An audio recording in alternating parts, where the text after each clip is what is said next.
નમસ્તે વિદ્યાર્થીઓ, સ્વાગત કરું છું આજે આપણા નવા ચેપ્ટરમાં ચેપ્ટર નંબર 7 ક્રમચય અને સંચયમાં. વિદ્યાર્થી મિત્રો, ક્રમચય અને સંચય એટલે પરમ્યુટેશન્સ અને કોમ્બિનેશન. અંગ્રેજીમાં એને પરમ્યુટેશન્સ અને કોમ્બિનેશન કહેશું આપણે. તેમાં આજે ફર્સ્ટ પાર્ટનો અભ્યાસ કરશું આપણે ક્રમચય. વિદ્યાર્થીઓ, ક્રમચય એટલે ગોઠવણી. યસ, ક્રમાનુસાર ગોઠવણી ને આપણે ક્રમચય તરીકે ઓળખશું. સમજો કે 5 વિદ્યાર્થીઓ છે અને 5 અલગ અલગ ખુરશીઓ મૂકેલી છે. તો 5 વિદ્યાર્થીઓને 5 ખુરશી પર બેસાડવાના પ્રકાર એ આપણે ક્રમચયમાં જોશું. સમજો કે આ આપણી પાસે 5 ખુરશીઓ છે અને 5 વિદ્યાર્થીઓ છે. તો 5 વિદ્યાર્થીઓને 5 ખુરશી પર બેસાડવાના પ્રકારમાં પહેલું સ્થાન પર તમે 5 માંથી કોઈ બી એક વિદ્યાર્થી બેસાડી શકો. એ બેસાડવાનો પ્રકાર એટલે વિદ્યાર્થી નંબર 1, વિદ્યાર્થી નંબર 2, વિદ્યાર્થી નંબર 3, વિદ્યાર્થી નંબર 4 અથવા વિદ્યાર્થી નંબર 5, એ 5 પ્રકારે એને વિદ્યાર્થી બેસી શકે. એટલે એને મેં 5 પ્રકાર લખ્યા છે. ત્યારબાદ 4 વિદ્યાર્થીઓ બેસ્યા, 4 ખુરશીઓ પછી. એટલે નેક્સ્ટ ટાઈમ પર કેટલી રીતે વિદ્યાર્થીઓ બેસી શકે? 4 રીતે. કારણ કે 4 વિદ્યાર્થી બચેલા, એક તો પહેલે સ્થાન પર બેસી જ ગયેલો હતો. તે જ રીતે અહીંયા બેસી જશે. એટલે 2 જગ્યા ભરાઈ ગઈ. બચી કેટલી જગ્યા? 3. અને 3 વિદ્યાર્થી તે અહીંયા આવશે 3 પ્રકારે, અહીંયા આવશે 2 પ્રકારે, અહીંયા આવશે 1 પ્રકારે. છેલ્લો વિદ્યાર્થી જે બચશે અને છેલ્લી ખુરશી બચશે. એટલે વિદ્યાર્થીઓ કુલ પ્રકારો તમને મળશે 5 ગુણ્યા 4 ગુણ્યા 3 ગુણ્યા 2 ગુણ્યા 1, 120 પ્રકારે તમે આ ગોઠવણી 5 ખુરશી પર 5 વિદ્યાર્થીઓને બેસાડવાના પ્રકારમાં કરી શકો. આ ખાલી ઉદાહરણ તમને મેં આપ્યું છે. પછી આપણે સ્વાધ્યાય ચાલુ કરીએ. મેં ઓલરેડી સ્વાધ્યાયનો પ્રશ્ન લખી જ દીધો છે, પણ એકવાર પાછું બોલું છું. 5 વિદ્યાર્થીઓને 5 ખુરશી પર અલગ અલગ રીતે બેસાડવાના પ્રકાર એ તમારે આ પહેલા લખવાનું છે. 5 ગુણ્યા 4 ગુણ્યા 3 ગુણ્યા 2 ગુણ્યા 1 અને એનો ગુણાકાર, એને જ કહેવાય એના પ્રકારો 120. અને એ જે ગોઠવણી કરી એને જ કહેવાય ક્રમચય.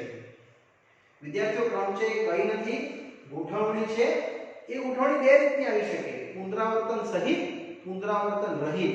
મેં તમને અહીં પુનરાવર્તન રહિત બતાવ્યું, કારણ કે એક વિદ્યાર્થી એકવાર બેસી ગયો પછી બીજી ચેર પર ના બેસી શકે. ક્લિયર? એટલે બે રીતની ગોઠવણી આવશે ક્રમચયમાં. એક તો પુનરાવર્તન સહિત અને એક તો પુનરાવર્તન રહિત. હવે આપણે સ્વાધ્યાયનો પ્રશ્ન ચાલુ કરીએ. પ્રશ્ન નંબર 1, આપેલ શરત અનુસાર 1, 2, 3, 4 અને 5 અંકોનો ઉપયોગ કરી 3 અંકોની સંખ્યા, વિદ્યાર્થીઓ 3 અંકોવાળી સંખ્યા બનાવવાની છે. અહીંયા આપણે 5 સ્થાન ગોઠવેલા, અહીંયા આપણે 3 સ્થાન ગોઠવશું. અને એમાં પ્રશ્ન છે, અંકોનું પુનરાવર્તન કરવાની અનુમતિ છે.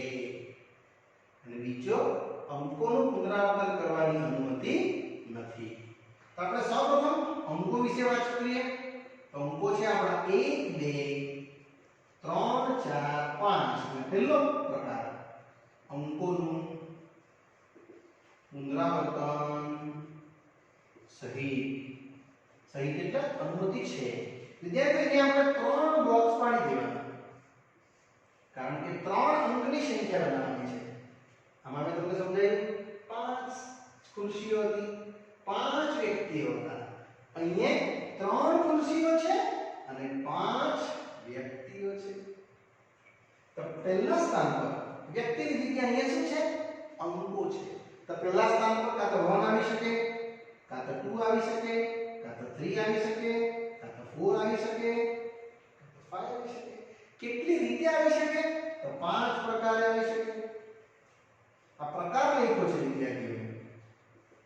એ લોકો કીધું છે અંકોનું પુનરાવર્તન સહિત, એટલે બીજા સ્થાન પર બી 5 એ 5 આવી શકે પ્રકારે, અને ત્રીજા સ્થાન પર પણ 5 પ્રકારે. આમાં બી બધા 5 એ 5 આવી શકે.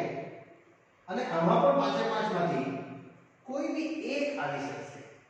રિપીટ પણ થઈ શકે એટલે મારા કુલ પ્રકારો એટલે એ કુલ અંકો અથવા પ્રકારો તમે લખી શકો વિદ્યાર્થીઓ 5 ગુણ્યા 125 પુનરાવર્તન સહિત અંકોનો ઉપયોગ કરી 3 અંકની સંખ્યા બની શકે 125 સંખ્યાઓ બનશે એ આપણો આ પહેલો પ્રશ્ન આવશે હવે એમ કે છે કે અંકોનું પુનરાવર્તન કરવાની અનુમતિ નથી એને સમજીએ પણ આના માટે એક નાનકડું વાક્ય લખવાનું છે જે અહીંયા આપણે લખશું કે પ્રથમ સ્થાન પર આપેલ 5 અંકો 1 2 3 4 5 આની વાત કરું છું 1 2 3 4 5 પૈકી કોઈ પણ એક એમ 5 પ્રકારે ગોઠવી શકાય એ મેં વિદ્યાર્થીઓ આ લખ્યું હવે આપણે સાથે લખી દેવાનું કે અંકોનું પુનરાવર્તન સહિત હોવાથી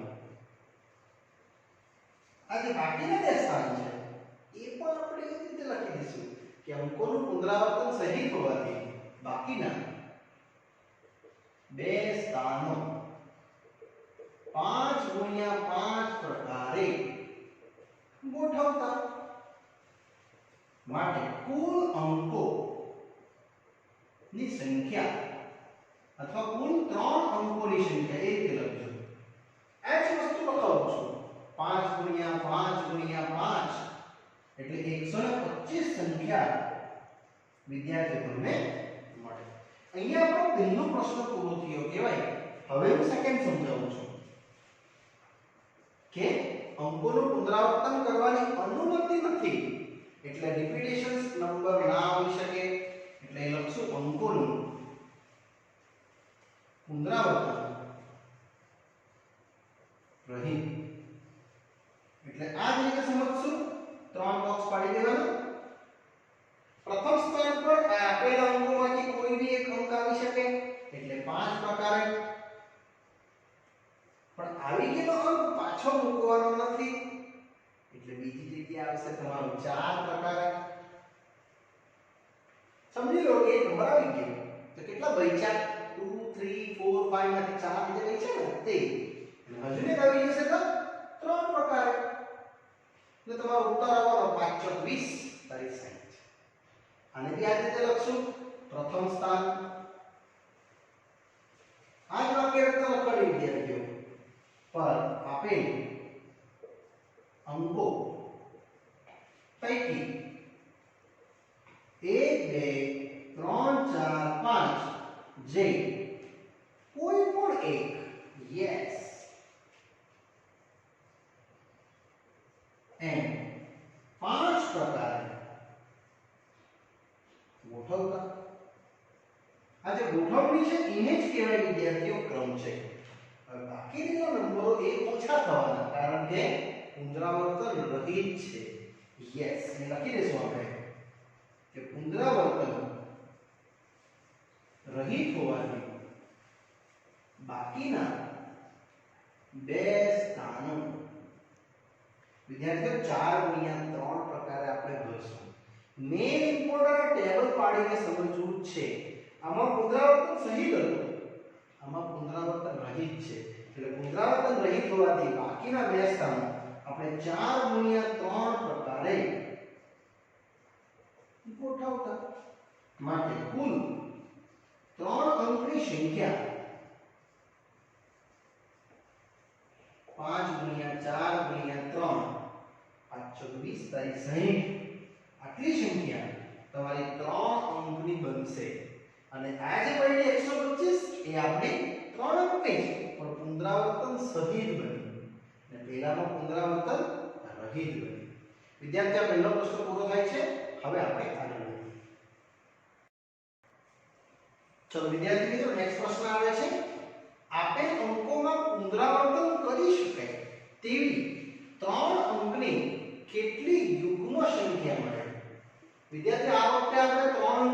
બનાવશું જ, પણ યુગ્મ અને આપેલા અંકો છે 1 2 3 4 5 6, એટલે આપણે 3 અંકી સંખ્યામાં આ રીતે 3 બોક્સ પાડી દેવાના.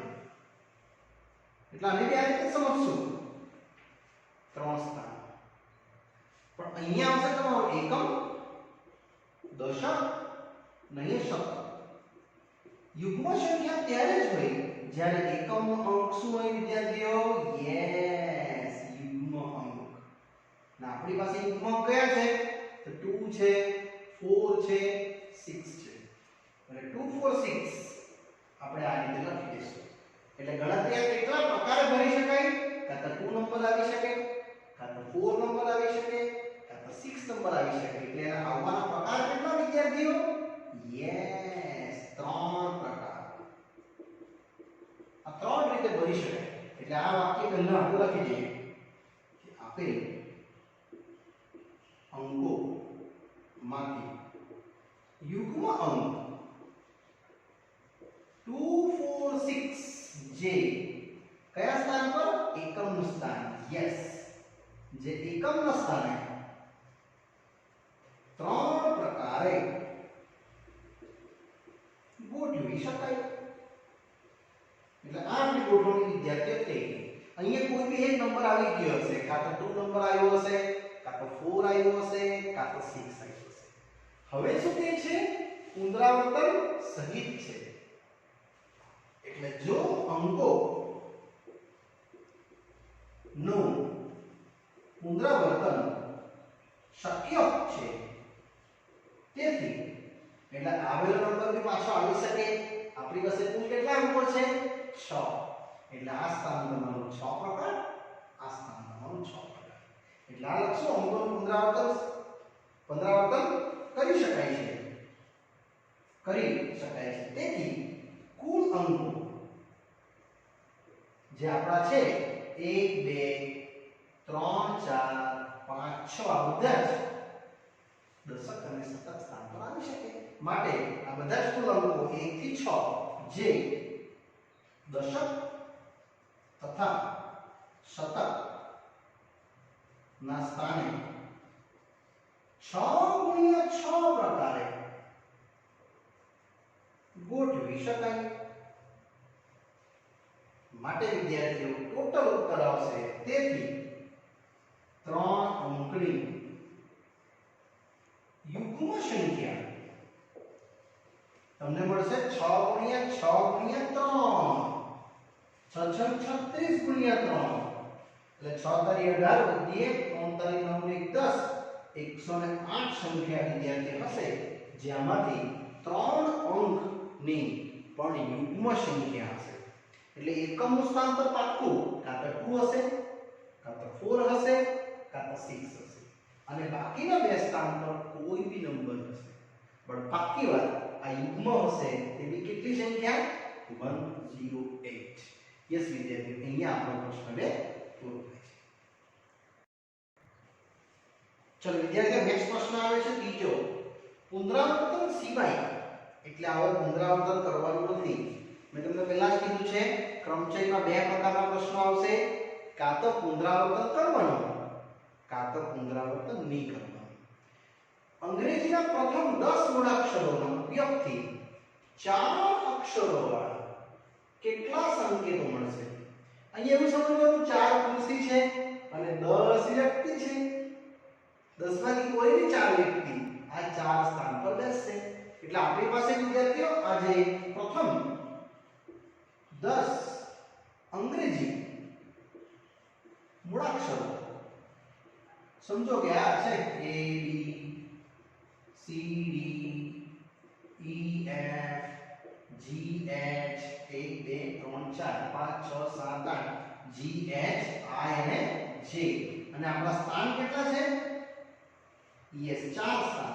એટલે આપણે એવું સમજવાનું આ 4 ખુરશી છે અને આ 10 નંબરો વાળા A થી J વ્યક્તિ છે. પ્રથમ સ્થાન પર કેટલી વ્યક્તિ બેસી શકશે? 10 પ્રકાર. એમાં A હશે, કાં તો B, કાં તો C, કાં તો D, કાં તો E, કાં તો F, કાં તો G, કાં તો H, કાં તો I, કોઈ બી એક નંબર અહીંયા આવી શકે. કેટલા પ્રકારે આવી શકે? 10 પ્રકારે. હવે કીધું છે પુનરાવર્તન સિવાય, એટલે બાકી કેટલા જોઈએ? તે અહીંયા આવશે 9 પ્રકારે, 8 પ્રકારે અને 7 પ્રકારે. વિદ્યાર્થીઓ ટોટલ કરશું એટલે આપણો ઉત્તર લખવાનું આ રીતે કે પ્રથમ સ્થાન ને આપેલ 10 મૂળાક્ષરો A B C D E F G H I J પૈકી કોઈ પણ એક, વિદ્યાર્થીએ શબ્દ વાપરું છું મેં, કોઈ પણ એક, યસ, 10 પ્રકારે ગોઠવી શકાય. યસ, એ જ લખ્યું છે ને. હવે આ શબ્દનો ઉપયોગ કરવાનો પુનરાવર્તન સિવાય લખવાનું. વિદ્યાર્થીઓ હવે પુનરાવર્તન સિવાય ગોઠવણી હોવાથી બાકી રહે. બાકી કેટલા રહેવાના? કોઈ બી એક નંબર અહીંયા આવી ગયો છે, 1 થી લઈને જે સુધીનો કોઈ એક મૂળાક્ષર આવી ગયો. હવે બાકી રહેશે કેટલા? 9. તે અહીંયા આવશે. બાકી રહે ગોઠવણી. એટલે હવે પુનરાવર્તન સિવાય ગોઠવણી હોવાથી બાકી રહેલા અંકો ની આજે 3 સ્થાન બચ્યા ને તે બાકી રહેલા અંકોની ગોઠવણી વિદ્યાર્થીઓ આપણે કરશું 9 * 8 * 7 પ્રકારે કરતા. એ ડાયરેક્ટ લખી દેવાનું. આનો એક સ્ટેપ લખો અને આને ડાયરેક્ટ લખો. માટે કુલ એ લોકો શું પૂછ્યું છે? કેટલા સંકેત? માટે કુલ 4 અક્ષરોવાળા સંકેતો જે રહેશે આ રીતે 10 * 9 * 8 * 7. યસ વિદ્યાર્થીઓ, આ આવશે તમારો આંકડામાં 72 * 7, જે 7 * 2 = 14 વધી 1 7 * 7 = 49 ને 50, એટલે 5040 સંકેતો તમને મળશે. આટલા તમે સિગ્નલ બનાવી શકો ખાલી 4 મૂળાક્ષરો વાળા નામ માટે. 10 આપણે અંગ્રેજી મૂળાક્ષર લીધા, તેમાં 4 અક્ષરનો ઉપયોગ કર્યો આપણે વિદ્યાર્થી. અહીંયા આપણો પ્રશ્ન 5040 પૂરો થાય છે. તેમાં પુનરાવર્તન સિવાય હતું, એટલે જો પુનરાવર્તન સહિત હતે તો અહીંયા 10 આવતે, અહીંયા બી 10 આવતે, અહીંયા બી 10 આવતે અને અહીંયા બી 10 આવતે. તો એ આન્સર અલગ રહેશે તમારો. તેમાં અંદર આવી શકે a a 4 જગ્યાએ, તેવા જ b b 4 જગ્યાએ, અથવા 2 a 2 b મતલબ પુનરાવર્તન સહિત હતે તો તમારો એ 10 10 10 10 આવશે. આપણે લેવું પુનરાવર્તન સિવાય એટલે આન્સર આવ્યો 5040. અહીં વિદ્યાર્થી આપણો પ્રશ્ન પૂરો થાય છે. ચલો વિદ્યાર્થી મિત્રો, નેક્સ્ટ પ્રશ્ન આવે છે. એ પણ એક ઇન્ટરેસ્ટિંગ ક્વેશ્ચન છે. 0 થી 9 અંકોનો ઉપયોગ કરી વિદ્યાર્થી આપણે મૂળભૂત અંકો કયા? 0 થી 9. એનાથી બધી સંખ્યાઓ બનેલી છે. ઉપયોગ કરી 5 અંકોવાળા કેટલા ટેલિફોન નંબર બનાવી શકાય જ્યાં દરેક નંબરની શરૂઆત 67 થી થતી અને આ અંકનું પુનરાવર્તન થતું નથી? તો વિદ્યાર્થીઓ આપણી પાસે જે આપેલા અંકો છે એને પહેલા જોઈ લઈએ. તો આ રીતે આપણા અંકો છે 0 1 2 3 4 5 6 7 8 અને 9. આપણે બનાવવાનું છે ટેલિફોન નંબર પણ 5 અંકો વાળો. એટલે વિદ્યાર્થીઓ હું 5 અંક પાડી દઈશ. 1 2 3 4 અને 5. પણ એની કન્ડિશન છે શરૂઆતનો અંક ક્યાંથી શરૂ થવો જોઈએ? 67 થી. એટલે 6 નંબરનો વ્યક્તિ વિદ્યાર્થી અહીંયા બેસવાનો જ છે. 7 નંબરનો વ્યક્તિ અહીંયા ફિક્સ બેસવાનો જ છે. એટલે આ આવશે એક પ્રકાર. 6 નંબરનો વ્યક્તિ એક ખુરશી પર કેટલી રીતે બેસી શકે? એક જ પ્રકાર. 7 નંબરનો વ્યક્તિ એક ખુરશી પર કેટલી રીતે બેસી શકે? એક પ્રકારે. એટલે અહીં વિદ્યાર્થીઓ એક પ્રકાર. આ તમારો એક એક પ્રકાર આવશે. એટલે આ નંબર બેસી ગયા, આ બેસી ગયા. હવે કેટલા રહી ગયા? તો 1 2 3 4 5 6 7 અને 8 રહી ગયા. કારણ કે એને કીધું છે પુનરાવર્તન કરવાનું નથી, એટલે વિદ્યાર્થીઓ બાકી રહેલા 8 અંકો છે તે અહીંયા લાગશે 8 પ્રકાર, ત્યારબાદ 7 પ્રકાર અને ત્યારબાદ 6 પ્રકાર.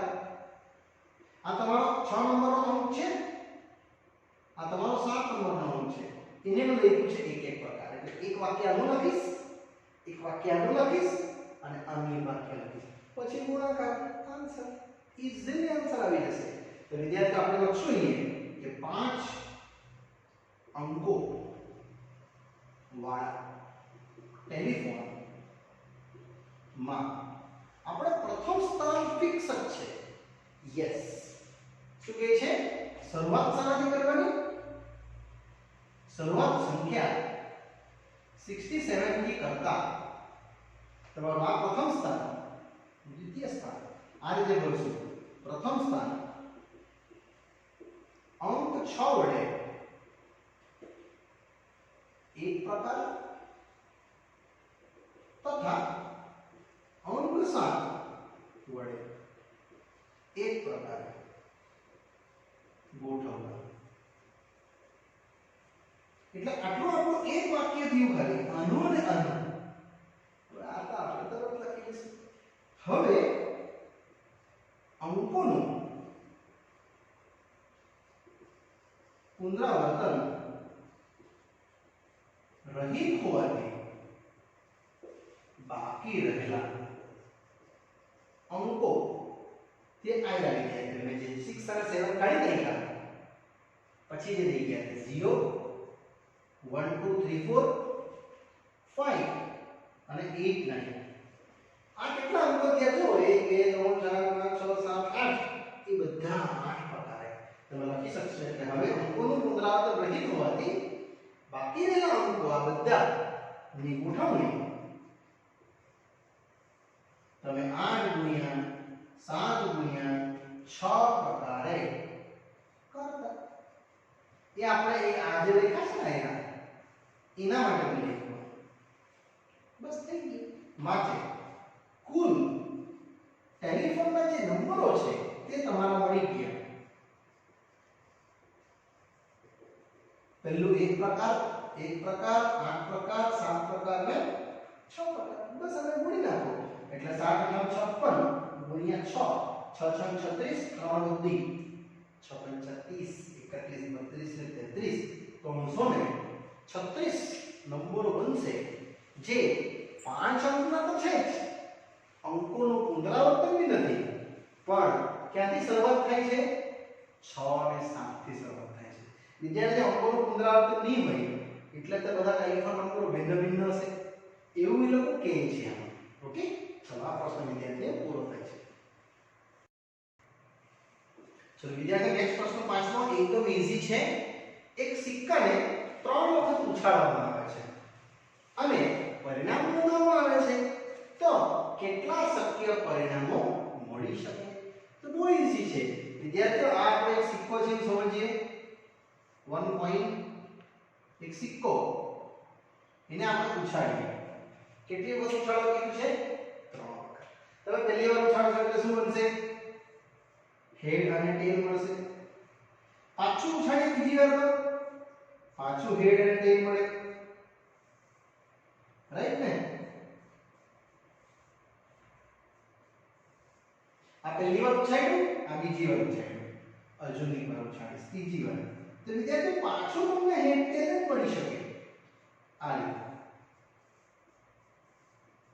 તે સિવાય તમે મળવાનું છે જ નહીં. તો કેટલા શક્ય તમારા અવલોકનોના ઘટક આવ્યા? યસ, માટે વિદ્યાર્થીઓ ઘટકો આવશે તમારા આટલેથી. જોવાની શરૂઆત કરવાની. h h h t. પહેલો ઘટક મળશે hh, નેક્સ્ટ hht, પછી hht આવી ગયો hth અને htt. વિદ્યાર્થીઓ હવે એટલે લખ્યું છે hh hht hth htt.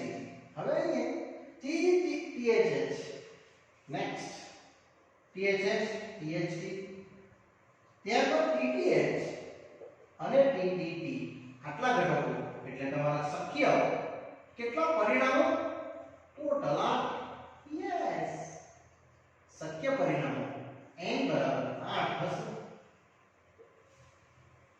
અને અહીંયા વિદ્યાર્થી આપણા પ્રશ્ન પાંચમો પૂરો થાય છે જો સિક્કાને એમ કે 4 વાર ઉછાળો તો અહીંથી તમારે પાછા બબ્બે કાઢી દેવાના એટલે 8 ગુણ્યા 100 ઘટક તમને મળશે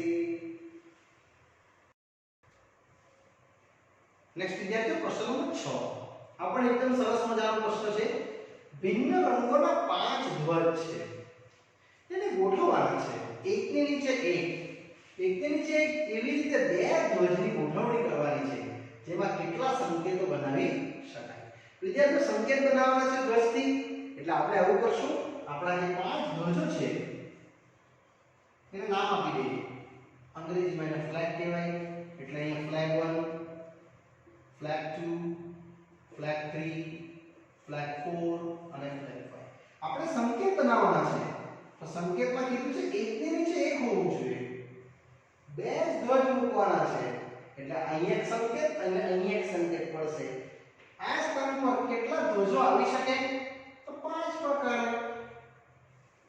કારણ કે ફ્લેગ 1 આવે કાં તો ફ્લેગ 2 કાં તો ફ્લેગ 3 કાં તો ફ્લેગ 4 કાં તો ફ્લેગ 5 પાંચમાંથી કોઈ બી એક અહીંયા મૂકી શકાય હવે સમજો કે તમે F1 મૂકી દીધું હતું હવે કેટલા રહી ગયા 4 એ તમે અહીંયા મૂકશો 4 પ્રકાર એટલે ટોટલ આવશે તમારું 5 ગુણ્યા 4 5 20 સંકેત આવશે એટલે આપણે લખશું અહીંયા પ્રથમ સ્થાને F1 F2 F3 F4 F5 પૈકી કોઈ પણ એક યસ એકની ગોઠવણી 5 પ્રકારે કરી શકાય વિદ્યાર્થીઓ ગોઠવણી એટલે જ ક્રમચય કે આપણે ક્રમચય શીખતા છે સંચય જ્યારે શીખવીશ ને ત્યારે હું તમને પસંદગી એવું શીખવા હમણાં મેં તમને ગોઠવણી શીખવતો છું એટલે આ 5 પ્રકારે કરી શકાય અને બીજા સ્થાન બાકી રહેલા અન્ય 4 ધ્વજો ની ગોઠવણી વિદ્યાર્થીઓ આવશે કેટલી યસ 4 પ્રકારે કરી શકાય માટે કુલ સંકેતો તમને મળશે 5 ગુણ્યા 4 એટલે 20 સંકેત મળી શકે ખાલી 5 ધ્વજનો અલગ અલગ રીતે ગોઠવું તો વિદ્યાર્થીઓ આમાં બેની જગ્યાએ ત્રીજું સ્થાન લઈ આવ્યો તો 5 4 3 તો એ સંકેત વધી જાય હજુ ને ખાતે તો યસ અમે તમને આગળ એક ઉદાહરણ બતાવ્યું કે 5 વિદ્યાર્થીઓ અને 5 ખુરશીઓ અલગ અલગ રીતે બેસવાના પ્રકારો એ જ કોન્સેપ્ટ થી મેં તમને આ 6 દાખલા વિદ્યાર્થી મિત્રો અહીંયા મેં તમને સમજાવ્યા અને અહીંયા આપવા વિદ્યાર્થીઓ સ્વાધ્યાય એક નાનું સરખું આ ચેપ્ટરના ઇન્ટ્રોડક્શન પૂરું થાય છે વિદ્યાર્થીઓ પાઠ અહીં પૂરો કરું છું બાકી રહેલા ઉદાહરણો અને આ ક્રમચયને આગળ આપણે વિદ્યાર્થીઓ નેક્સ્ટ પાઠમાં લઈ જઈશું ઓકે બાય બાય